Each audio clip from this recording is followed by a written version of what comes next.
Good morning. We are talking about the orthopedic examination. No examination can be complete till the time we follow a proper sequence. In these talks, in the series of talks, we are trying to make some guidelines that you follow. I am Dr. Apurv Mehra. Let me take you through this journey. When we are talking about examination of the patient, the rule number 1, you should always be on the right of the patient. That's the rule. Because many a times you are presenting a case and you stand on the left and the examiner might point to you. So always stand on the right side. Right is the right. Always first introduce yourself to the patient. Then explain what you're going to do to him about the history taking, the examination, the sequence of examination, and always try to keep things very simple for him. Follow a sequence so that he knows that you are organized. And if you are organized, then only he will be able to trust you. Next, demonstrate on the normal side first. 1, you will be able to have a good comparison. 2, if the disease side is painful, the patient might not be cooperative to allow you to do it on the other side. Reassure the patient at every step. It's a continuous process. And always address the patient with a Mr. in front of the name or a Miss in front of the name. Handle them with great amount of respect, which is very, very important in medical science. In your history taking, it's good to ask him the age. Mention you are dealing with a male or a female. You tell them where have you examined the patient, and it's a good idea to tell the occupation, because when their limitations are being discussed, they will be discussed with reference to the occupation. Tell if the patient is not able to communicate, the informer who's the communicating channel, whether he is reliable or not, and this becomes so important in case of pediatric patients. Start with the presenting complaint. In the history of presenting complaint, talk about a detailed presenting feature, which is the most important one. Talk about the past history of the patient. Personal history, which is often very difficult to delineate, is also very, very important. Talk about the treatment history related to the disease or any other systemic disorder. In a child, talk about the prenatal history, the natal history, and the postnatal history. Developmental history. When we are talking about the treatment history, talk about the specific drugs he's on.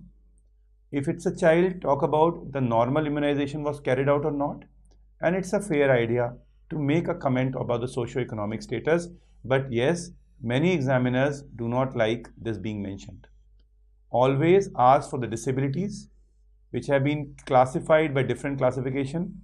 If you are normally able to do everything, you have grade 0 disability. Grade 1 is limited recreational disease. Grade 2 is a professional limitation. Grade 3, a patient cannot take care of himself, can't perform the activities of daily living. And grade 4 is a bedridden patient. Disabilities, always talk about, is the patient walking aided or unaided? If the aid is being taken, is it a walker? That's a walking frame. Or is it a stick or something else, or a cane he's using?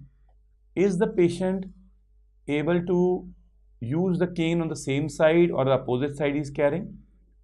Sitting cross-legged or squatting, because these are two functional abilities that a patient will comment upon.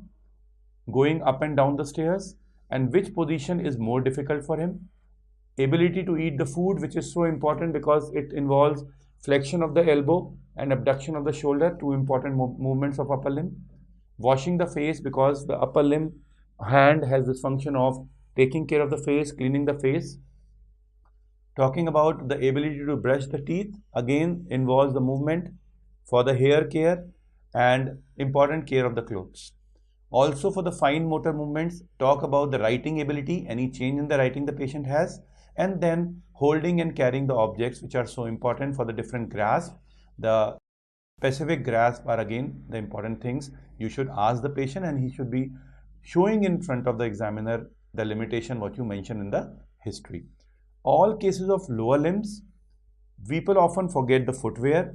It can always tell you the areas of wear and tear, which can tell which part of the limb is actually wearing out and which part of the foot is not bearing the weight on the ground, and is there any modification of the footwear in terms of the arches support or the heel support or outer race or anything for the specific deformities that you can observe.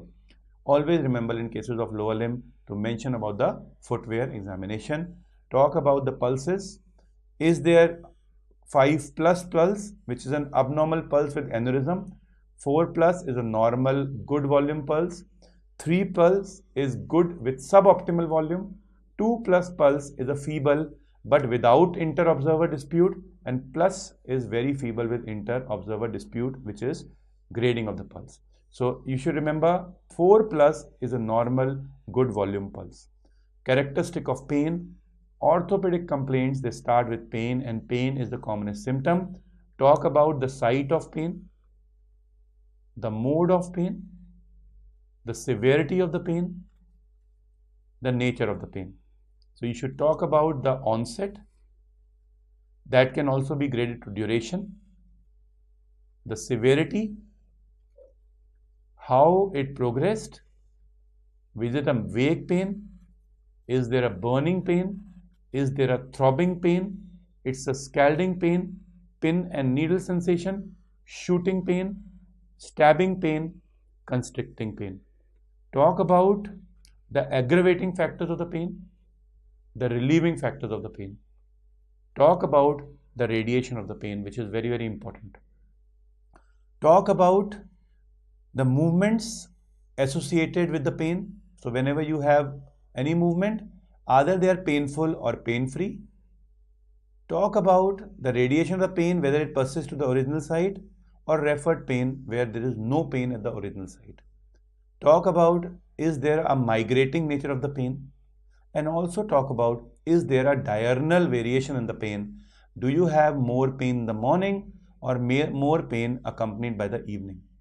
Also talk about what are the features that cause occurrence of the pain, how frequently it comes, is there a seasonal variation? I've already told you the precipitating and aggravating factors, the relieving factors, and is pain associated with any other symptom?